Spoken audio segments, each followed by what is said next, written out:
Great. Welcome, everyone, to Where There Be Dragons. We are so excited to be here tonight and to share a little bit about our course programming in general, but mostly focusing on our summer and gap semester courses in China and Taiwan. Oops. To introduce myself, my name is Maddie. I'm calling in from Missoula, Montana, where I live right now. I've been working for Dragons since 2019. I worked on a couple courses in China that year, and then during COVID, I worked on a few of our courses in the US. Now I'm here on our outreach team and still instructing sometimes as well. Shuier, did you want to introduce yourself too? All right, thank you so much, Maddie. I am Shuier. I'm the Asia Program Director at Dragons. So I look after all the open enrollment programs for Dragons and doing more of an administrative role and supporting the teams before, during, and after the journey. And I'm also the contact person when the trip happens and supporting parents' communication as well. And really looking forward to share our programs with you all and answer your questions. And we're available throughout the admission season if you have more questions after this webinar as well. Oops. So a lot of people ask about our name, Where There Be Dragons, and this goes all the way back to when the organization was founded more than 30 years ago. But Where There Be Dragons is referring to the fact that on ancient maps, cartographers would draw dragons in the regions of the maps where they had not been, to indicate places that were still unknown or unexplored. And so today, when we think about what Where There Be Dragons means, it's really, of course, all these places are discovered, they are explored, and they're very well known by the people who live there and the communities that we work with on our courses. But we like to think about it as in the places on maybe a student's map in their own mind of the world that might still be unfamiliar, as well as the parts of themselves that they are curious to explore and might feel unfamiliar as well. The unfamiliar self that sometimes appears in new settings too. That's who we are. So yes, like I said, we've been running courses for 30 plus years. China is actually where we ran our very first courses back in the 90s. And we also run courses through with partnerships through high schools and colleges to run shorter programs with those schools to provide those experiences to a wider range of students. But in our open enrollment courses, which I think is probably what most of you are all here for, we have 2, 4, and 6-week summer programs. Most of those happen in July. Sometimes they trickle into June and August a little bit too. And the age ranges vary a little bit by program, but overall, those are for students who are 15 to 22 years old. And then we also have 3-month gap year semesters. Actually, this year, we're introducing some shorter gap year programs for the very first time in India and Senegal. But we run those in the fall and the spring. And those are typically for students who've recently graduated high school. And then sometimes we also have students coming in from college or recent college graduates as well who are studying abroad. And all of our courses, we operate in a variety of countries across Asia, Africa, and Latin America. And like I said, tonight we'll be talking most specifically about China and Taiwan. And what makes us unique, what makes our programs really amazing. I keep coming back to Dragons. It's been 5 years now, and I just keep wanting to come back because these programs have changed my life as an instructor, and I think for students as well. I think what really makes us different is that we try to get really off the beaten track on a lot of our courses and to have a very different experience than students would typically have in these countries traveling as a tourist. Really getting into areas that are much more difficult to access if you don't have a lot of local connections and contacts and places that push people out of their comfort zone a little bit more. All of our courses are also pretty custom. So we have instructors, whether they're from the country where we're working or the United States or somewhere else, they're all local experts who've spent years studying and working and traveling in the countries where we're traveling. So they're able to bring their own community connections and relationships and experiences into their work.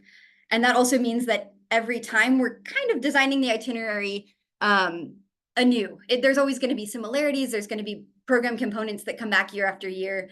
And we travel to a lot of the same communities on programs every summer or every semester. But every program is going to look a little bit different. We're not just reusing the same itineraries over and over because we're trying to bring in that expert knowledge from our instructors to really build something that's really special and something that means something to the people who are designing that course. All of our programs are also really small. So a typical course would be 12 students and 3 instructors. And that gives us a really high instructor to student ratio. So we're able to provide a lot of support. And we have, the resources to manage a variety of different circumstances. Because we're a small group, it also means that we're able to travel a little bit more subtly through the places where we're going to. So we're not on giant tour buses, making kind of a big splash everywhere we go, but we're able to really immerse ourselves a little bit more fully since we are trying to keep things fairly compact. And then the other thing that I think really sets us apart, especially I think in recent years, is that we are really going for unplugged experiences. So we're pretty much a tech-free program. Students bring their phones, but instructors hold on to them for almost the entire program.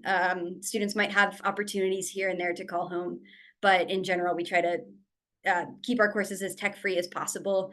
And that just, even for me as an instructor, I love it because it gives me a chance to put my phone down a little bit more too, and to just be a little bit more present with one another, and to figure out like the things we do when we're not on our phone all the time, especially in a new place. So that's something I really love about our courses as well. I think sometimes when students read our website or look at this, one of the questions they have is like, am I somebody who can do this? Is this the right course for me? And I think sometimes they get a little bit intimidated or feel like I don't know if I can do this. But when I'm talking with students, in all my outreach work, what I always tell people, like, what we're really looking for in students is people who are curious and excited about the world, eager to get outside of their comfort zone a little bit, to challenge themselves, to challenge some of their assumptions about what the world looks like. And so I think for students who are looking at our website and thinking all of those things, like this sounds amazing, then this is the program for you. And we hope we can provide a home for you here on one of our courses. And that is our goal, to really offer these experiences that are very transformational. All right, I'm going to hand it over to Shuier now to talk a little bit more about China and Taiwan specifically. Great. Thank you so much, Maddie.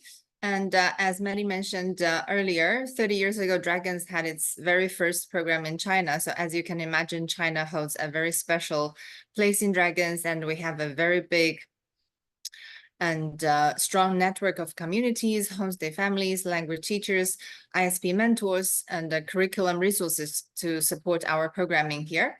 And over the years, with the contribution from our instructors and communities that we work with, our programming has gone through countless iterations to create meaningful growth and lasting memories for our students.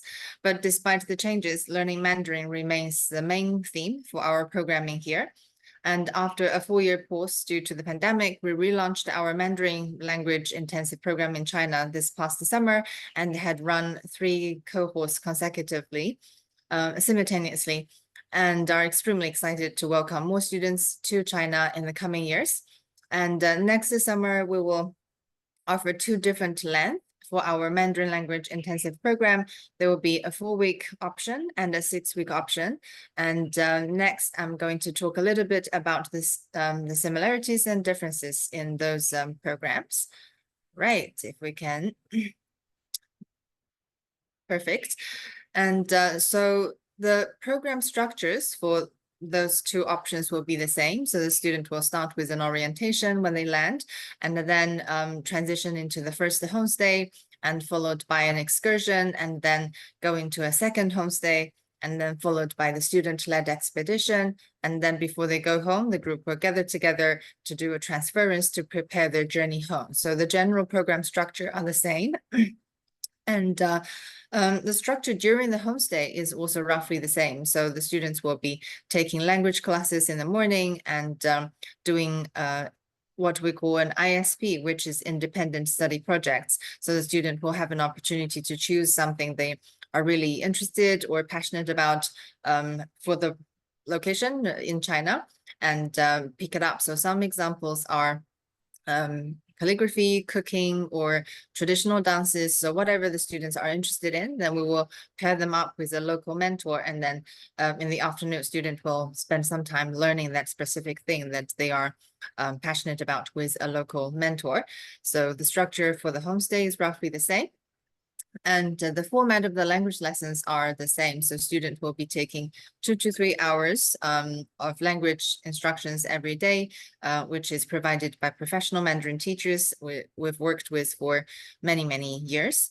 And the students will be assessed by the language teachers for their language proficiency before they were divided into smaller groups. So as Maddie mentioned, our group in general are smaller groups already to begin with. So normally it's with 12 students in total, and then they will be further divided into smaller groups for language instructions based on their proficiency.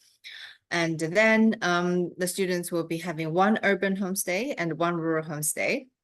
And usually the rural homestay is with an ethnic minority community in China, and would just aim to offer the students some perspective on different lifestyles and different socioeconomical status for families in China. So to introduce some diversity for the communities that interact with. And students will have plenty of opportunities to explore the cities, the rural areas, as well as nature. So often during the transitions from first homestay to second, or during student expedition, they'll have opportunities to explore the nature, sometimes doing hikes or treks, depending on where they are. And of course, the student will have opportunities to be immersed in different lifestyles, socioeconomical backgrounds and cultures, and plenty of opportunities for them to use their languages. So this is what's the same for those 4-week and 6-week option. So the differences is mainly the time for the homestay. So as you can imagine, on the 6-week program, the homestay will be slightly longer, so provide students a longer experience to really dive in. And similarly, the time for the student-led expedition towards the end of the program will be slightly longer. So typically on a 4-week program, they will have 5 to 7 days each for the homestay. And on a 6-week program, it will be 10 to 12 days each for each homestay. And for the student-led expedition, for the 4-week program, it's more like 2 to 3 days. And then for the 6-week program, more like 4 to 5 days. So just the length in terms of the different element and program components, but the general structures will be the same. All right, so next I will talk a little bit more about our programming in Taiwan, as Amy was asking earlier.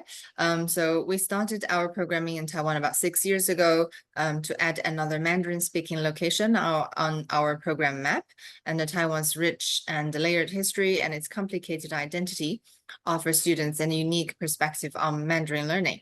So to provide students with more options and flexibility in terms of the time they can commit to a summer program.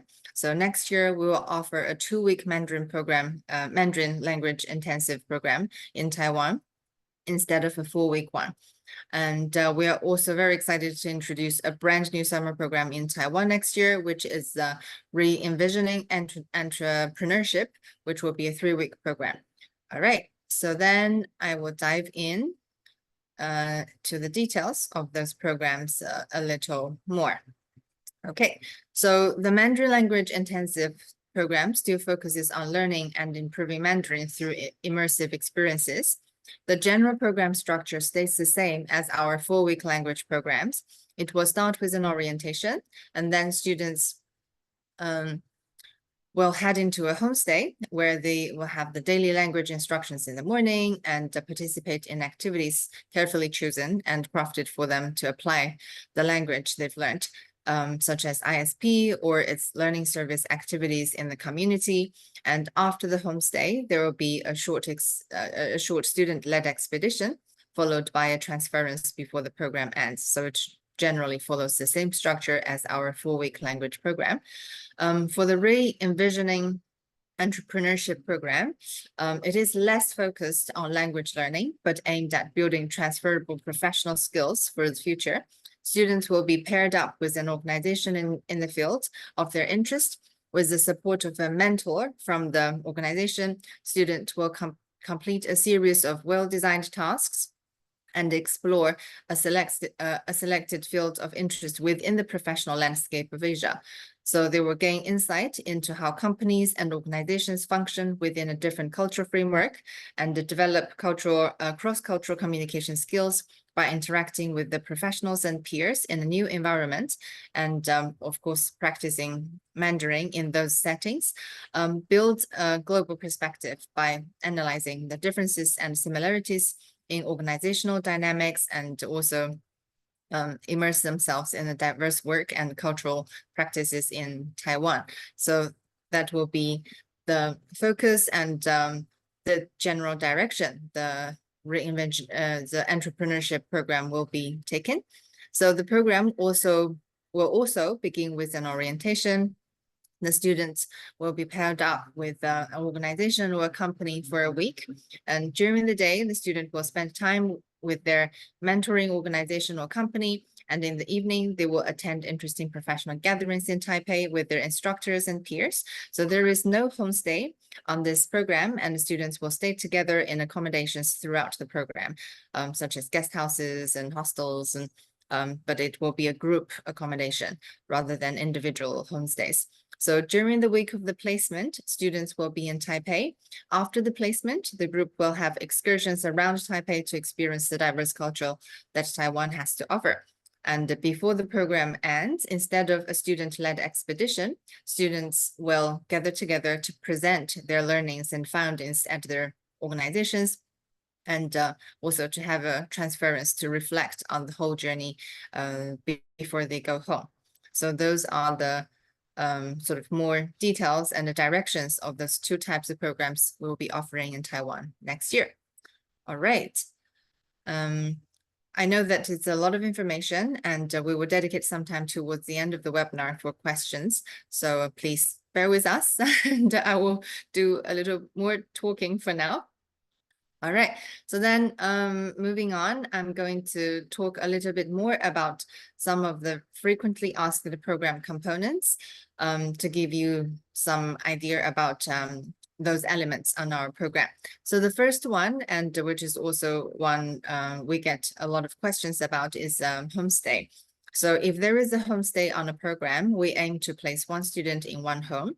And however, depending on the number of families who sign up to host our students, as well as the students' mental and physical needs and the student group dynamic, we sometimes place more than one student in one home.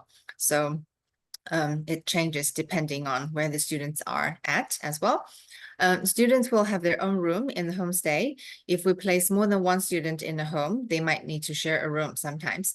And the student will gather for language lessons and ISPs during the day and spend the evenings with their host families. Every family is different. Some have a lot of family members living together or living close by. Some just have one or two family members, and some families have children, some don't. Some have pets and some don't. Some have religious beliefs and some don't. And each family will be a window into what life is like in the place we visit.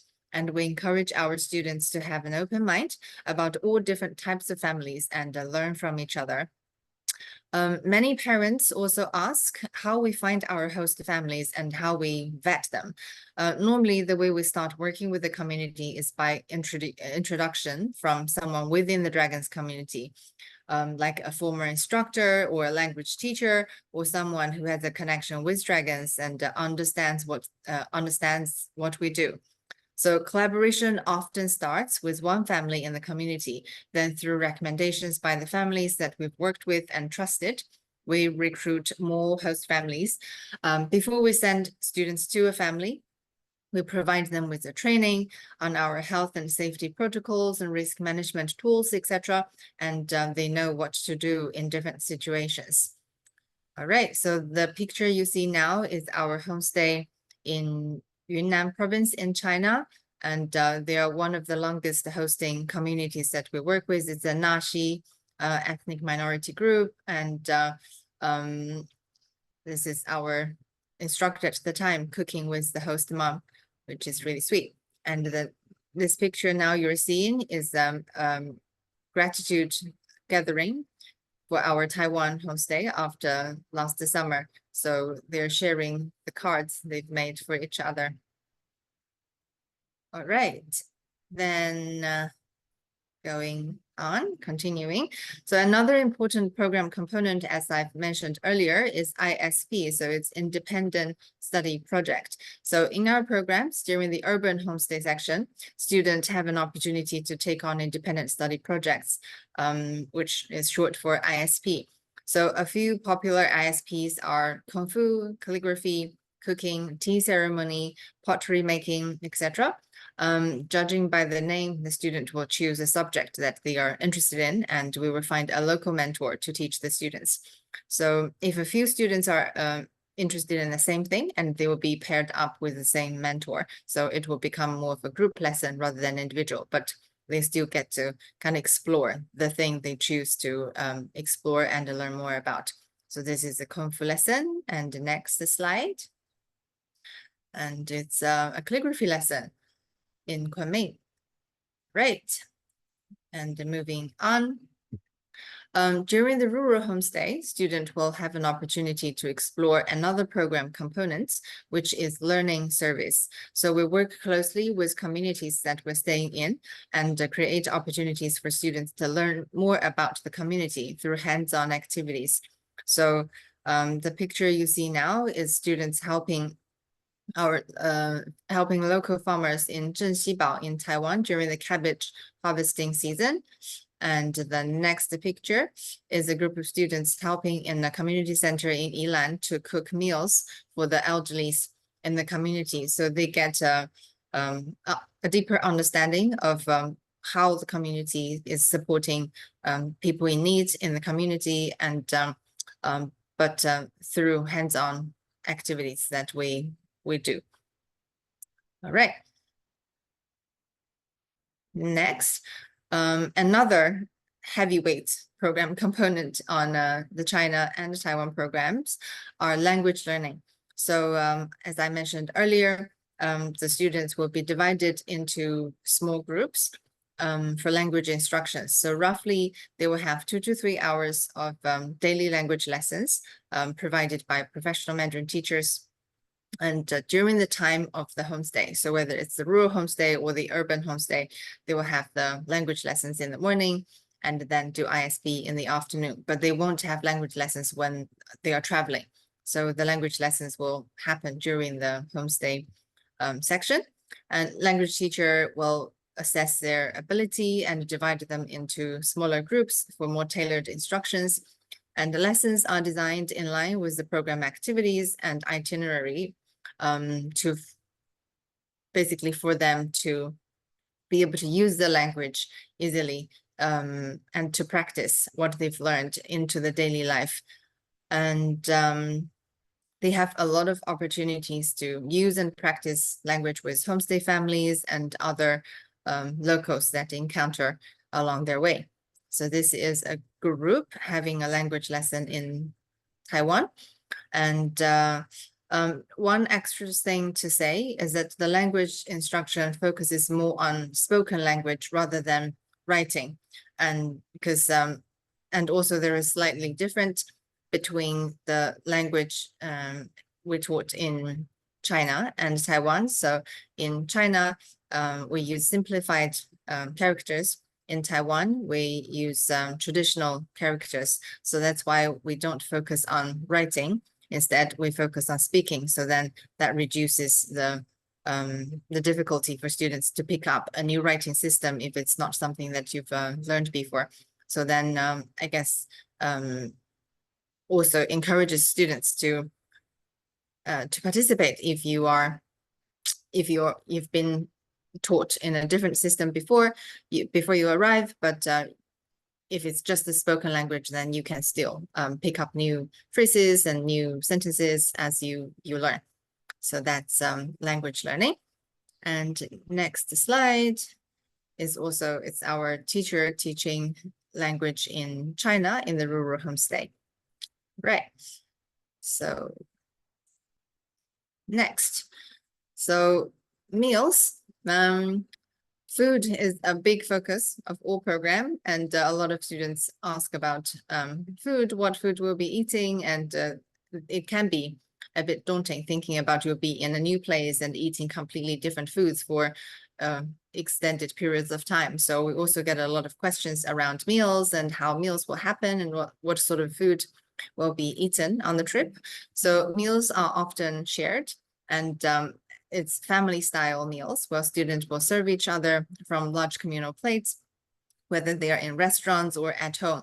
And it is easy to accommodate different dietary needs and care for food allergies on both China and Taiwan programs, as long as those needs and allergies are communicated with us ahead of time. If a student follows a more specific diet for religious or health reasons, please reach out to us and we can assess if our program can accommodate your needs. But generally, it will be communal style, and there is a big variety of food students can try. And we definitely get a lot of really good feedback about the food on both China and Taiwan programs. All right. And the next element is transportation. So students will take a variety of public and private transportation during the program, depending on the itinerary. So we try as much as we can to take public transportation so that students can get an idea of how locals travel from one location to another and can really be immersed in that travel in the local area. But if needed, sometimes we do hire private transportation to take students to different locations. This is our students in the back of a truck, the same group that helped to pick cabbage. So things like this also happen, and we encourage students to be flexible and just come with an open mind to try different types of public transportation or private one on our trip. And of course, before they get onto any type of transportation, the instructors will thoroughly brief them about the safety, the risks, and so everyone is on the same page and ready to dive into the experiences, and they wouldn't just be let on any form of transportation without being briefed. So there'll be thorough briefing before they take on this type of new adventures. All right. Next is another element. The students will also have opportunities to explore the nature on both programs. So the China or Taiwan programs are not focused too heavily on trekking, but the student will definitely have time to spend to explore the nature of those places during transition from homestays to homestays or during student-led expedition. So there will be element to explore nature on the programs too. So this picture is a group of students exploring a rainforest in Taiwan. And next, there are, in the next slide, you will see students trekking in Tiger Leaping Gorge in Yunnan province. So there will definitely be a variety of opportunities for them to explore the nature. All right, so I think that's a lot of information that I just shared. And I will pass it back to Maddie to talk more about the preparation and how we can prepare for the program. Right, over to you, Maddie. Thank you. Thank you so much, Shuier. So in terms of health and safety, I think at the core of our health and safety mentality and risk management on all of our Dragons courses is just the experience and expertise of our instructors. So folks who understand the area really well, they understand the risk landscape in the areas where we travel. And then we also have a risk management director who is, keeping tabs on things like, for example, there's a bunch of forest fires in Bolivia right now, and we have students there. So that's something that our risk management director would be keeping a really careful eye on to figure out how we can respond to things like that. And then the other thing is just our instructors as well also receive a lot of training. All of us are wilderness first aid certified, so we're able to offer a basic level of medical care and assess a medical situation before we're able to get students to more advanced medical care as well in the event of an emergency.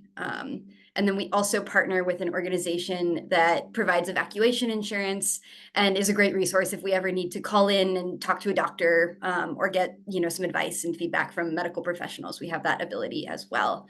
In terms of vaccinations and medications, we don't offer any specific recommendations or requirements for vaccines unless they're actually required for entry into the country, which there are not any vaccines like that in China or Taiwan. So we just encourage families to speak with a travel doctor before they go, and then just decide what their own preference and risk management comfort is with those recommendations for what they would like. And then for students who take medications, our request is that students are managing that medication on their own, but that they need to make sure, of course, that they have enough for the full duration of the trip, and that they're prepared and familiar with how to manage that medication. In terms of visas and logistics, on our summer program, students traveling to China will need to get a visa in advance. That can take a little while, especially for folks living outside of Washington, D.C. So we just we'll send students further information about that with our admissions, but just so that is on everyone's radar. Students traveling to Taiwan for the summer do not require a visa. But our admissions team is great about passing along all that information. So the way the process works is once a student decides that they're really excited and want to apply for a program, they would submit an application along with a program deposit. And once we've received the deposit of $850 as well as the application, then our admissions team would reach out to schedule an interview. And the purpose of that interview is just to make sure that this is a good program for this student at this time in their life, is really our goal. If we feel like it's a good fit and feels like a good fit for the student as well, then we'll be in touch with further information about, visas, flight logistics, everything like that will come through our admissions department. Finally, general packing tips. We'll send a much more comprehensive packing list before the program gets started, but in general, in kind of keeping with our theme of wanting to do a little bit more rugged travel on public transportation and be moving kind of smoothly and efficiently through different spaces. We love for students to travel with big backpacks to try to keep their packing as light as possible and just take what they absolutely need, which can also be kind of a fun challenge in getting outside of your comfort zone and just thinking about like, what are the things that I actually need to to spend this month of my life in a different place? What are the things that are really most important to do that? But with all of this, there's much more detailed information to come after admissions. And finally, I think I didn't do a Dragons course myself as a student, but I did do some study abroad in high school, and then I've worked like I said, as an instructor for many years. And I just keep coming back to this work because of how powerful it is to see the real growth in students and to just see how much it changes their outlook. It helps them really think about who they are and who they are in the world and ask bigger questions and to think about the questions that they want to be asking of themselves in the world in the years to follow their course. So it's a summer experience or a semester experience. But I think it's also so much more than that because so many of these lessons carry on through the months and years to come. I'm still processing and having new insights about my own study abroad when I was 16. So I think it really is a lifelong journey that students are embarking on. And then, of course, our other goal is that they're really becoming culturally competent and that students feel like this is now a place that they have a real relationship to. And if they were to travel back to this place again, they would do so differently. They would be able to speak the language to some extent. They would have people that they would be excited to get in touch with, places that mean something to them as well. And that also through the process of traveling with 12 people can be a challenge at times. I think we all know we've been on a vacation or done some sort of travel before, especially with people we don't know well. It can be challenging. And I think that can be also a really exciting opportunity, not just to make friends, but to think about leadership and what it means to bring the best parts of yourself into a group and to figure out the best ways that you lead in this new environment with new people, doing lots and lots of new things. And then at the end of the day, we're just hoping that these are really eye-opening experiences that stick with students for many years and the rest of their life.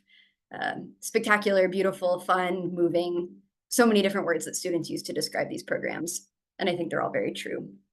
If you have questions, please reach out to us over our email at info@wheretherebedragons.com. And then we also, some of you might have heard from us already.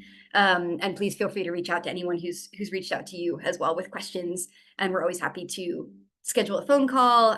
Even if we're in the area, we love to come meet and have coffee with you just to share a little bit more and answer questions you might have and try to give you the best sense we can about what it's like to join this amazing community. Before you do so. So there's our phone number, wheretherebedragons.com. Thank you so much, everyone, for listening. And Amy, did you have any questions? Oh, I think you're muted. Yeah, I guess we're still recording though. I wasn't aware about the new program in Taiwan. So what kind of places would the students be able to shadow, I guess? All right. So we're looking at three general areas. So one is traditional business, and one is more tech related, and one is NGO. So we haven't specifically sort of narrowed it down to the specific organizations, and that information will follow nearer the time of the program. But business, tech, and NGOs will be the three areas that students will be sent in and paired up with organizations, So what is NGO? nonprofit organizations. Like what would be an example of one? Like my oldest, she's really interested in like art or art history. So would you have a connection with something like at the like art there? Like Um, I guess not specifically for art related okay. area, but it's more like sustainability or for example, environmental justice. So those are more of the area that For that, okay. And we then have with the connections with. 2-week program, what areas would the students like potential homestay be in? Like what city? Mhm. Because Okay. I was under the impression it was 4 weeks, so that I wasn't aware there's a 2-week, which is actually okay also. Mhm.